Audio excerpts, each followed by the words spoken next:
Yo, Benzo here, back at it. Welcome back to the regulars, and huge shout out to any first time viewers hitting this channel up today. Poundr and I have been taking notes and grinding for 8 hours last night to help us stack up that yen. And I'm going to share that today with you guys to make your Pokemon Lunar New Year's event a little easier. This should help you beat Nian, third boss, and get those sweet red envelopes. All right, so let's go ahead and jump right into it, guys.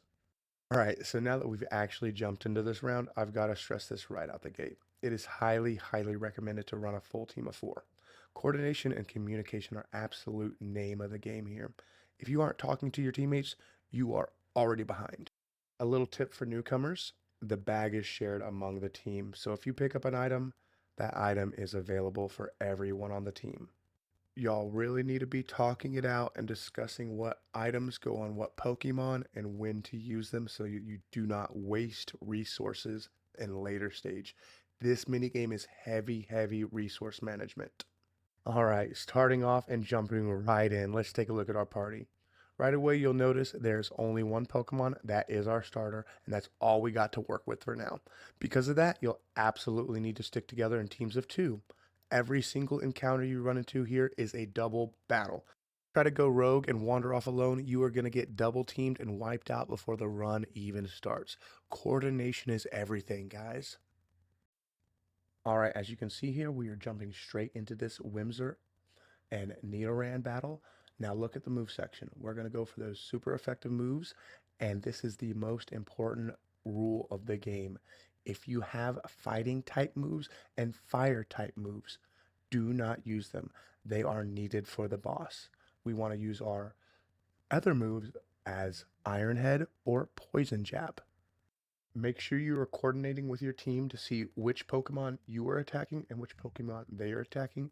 In most cases, it doesn't matter because you are one-shotting and it will automatically go to the other Pokemon.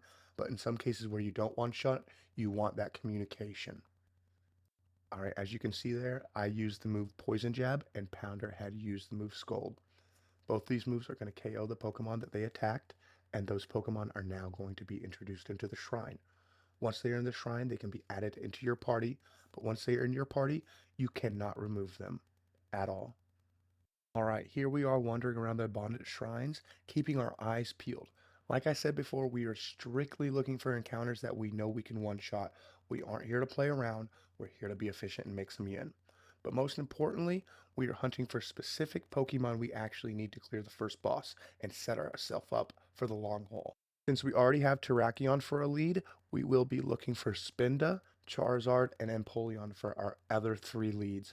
That is crucial for the big strat that we have been making for taking on the Nian first boss. Alright, while you're hunting those specific spawns, keep your eyes peeled for these small red bags scattered around the map. They will be containing the items needed to progress through these tough boss battles or to sell for crucial items like Evo Charms and Strength Charms, which both are used to evolve your Pokemon and give them max IVs.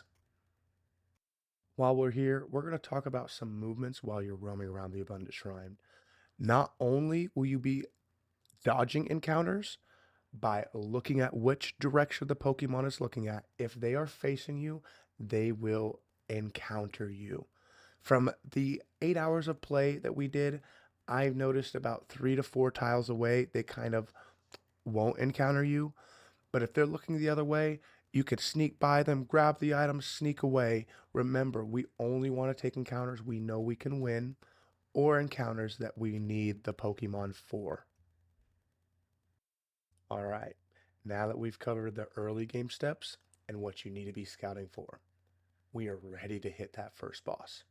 Real quick, let's look at that squad we've built. Unfortunately, I did not say we need a Medicine at the beginning, but he is pretty key to fighting this boss. We've also picked up Charizard and Empoleon along the way. As you can see, our Spinda is in the shrine. We are about to pull him on out and get our party set up. We will be trading amongst ourselves to get the lineup correct. There are moves that are essential. One being Drain Punch, or a fire type move. The boss has a mechanic where he will swallow you up and eat one of your Pokemon, and they will not be able to use their move unless you use one of those following moves to make him spit that Pokemon back up. Then they can be used again. All right, well, here it is, the moment we've all been waiting for. I'm going to step back and let you guys sit and watch this boss fight play out so you can see the strategy in action. Before I go, I just want to say, if you have any questions or you notice I missed something or did something wrong, please let me know in the comments below. I'm very new to making these guides, and I'm learning right along with you guys. If this content helped you out or you just enjoyed the vibe, don't forget to hit that like button and subscribe. It really helps the channel more than you know. If this video gets some love, I'll get right back on work on part 2 and covering the second phase so we can keep that momentum going. And huge announcement, we are pushing for 100 subscribers, guys. If we hit that milestone by the end of this event, I will be doing an RP giveaway live on stream. So make sure you're subscribed so you don't miss that. Pop into the stream when we're live, and you might just walk away with some RP to your account. And again, thanks for watching, guys. I could not do this without you guys. Huge, huge, huge shout out to Poundr. He is the brains behind this operation. He's the math guy. He's the Pokemon master.